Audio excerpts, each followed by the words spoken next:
Most people think that they're living in the feeling of the wish fulfilled, but they're actually living in the feeling of wanting. And that subtle difference is exactly why their results never change. Look, you can say the affirmations, you can visualize the house, you can picture the car, you can write down the monthly income goal every single morning. But if underneath all of that, there's still a quiet sense of, I do not have this yet, then you're not occupying the state of the wish fulfilled. You're occupying the state of longing.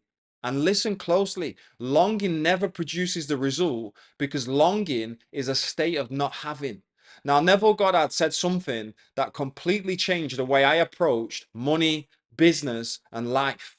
He said that the end of longing should be being, not hoping, not wishing, not trying, being. Okay. Now, there was a period in my life where I was earning 15K a year, and that was normal to me. That's what felt safe.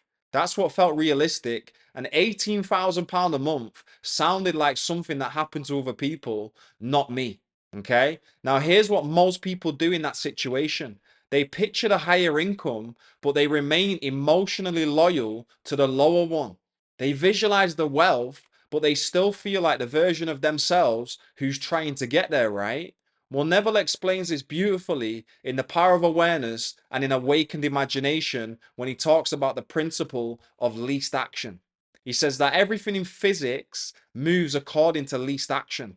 A planet doesn't struggle to orbit. Light does not strain to travel. The path taken is the one that requires the minimum of energy and the minimum of time. And then he says something that is amazing. Your movement from one state of consciousness to another must also follow least action. And the psychological equivalent of least action is mere assumption. That means that you don't force yourself into the future. You just assume your way into it. Okay. So think of it like this. If I asked you to act like a millionaire for 10 minutes, you could probably do it. You could change your posture, your tone, your energy. But if I asked you to be one internally, to feel like it was already normal, that's where the work begins. Because assumption is not pretending. Assumption is psychological relocation. Okay. It's placing yourself inwardly where you've not yet been physically. And Neville said that an assumption places you psychologically where you're not yet physically. But if you remain there psychologically, a bridge of incidents will unfold to carry you there physically. Okay. When I shifted from £15,000 a year to £18,000 a month, nothing changed straight away on the outside. I didn't suddenly receive a check or, land a huge amount of clients. What changed first was my internal conversation. I stopped having conversations on how hard it was, how long it would take, how far it felt away, and I just began carrying on mental conversations from the place of already being that person. I'd imagine someone congratulating me on my income, and I would hear myself saying, yeah, this year's been powerful, feels normal now. And I would imagine driving a Lamborghini Urus in Dubai, and instead of thinking one day, I'd feel the steering wheel in my hands and think, this is my life.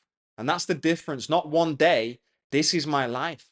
Neville calls this attention minus effort. So you don't strain, you don't force emotion, you simply direct your attention to the reality that you choose and you dwell there gently but consistently. So imagine that you're moving to a new house, right?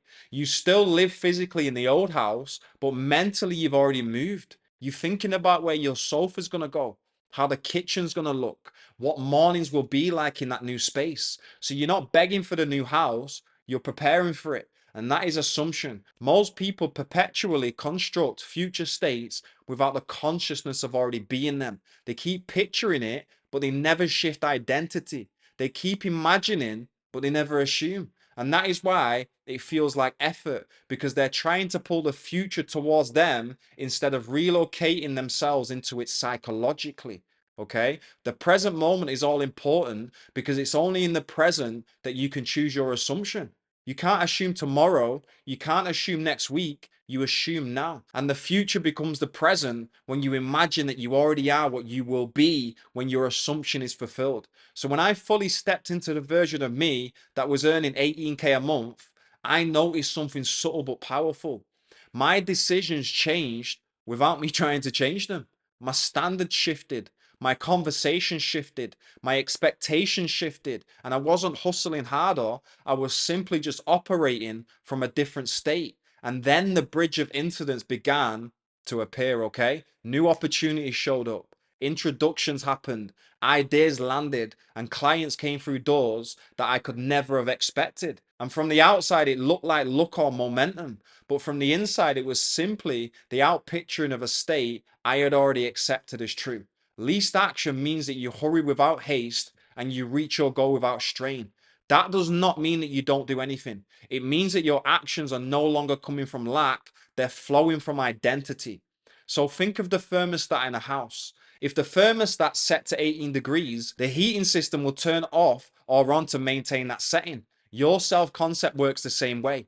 If your internal setting is 18K a year, then you will unconsciously act in a way that maintains it. But if you reset it to 18K a month and you genuinely accept it as who you are, then your behavior will reorganize itself to support it. The mistake people make is they try to change behavior without changing the setting.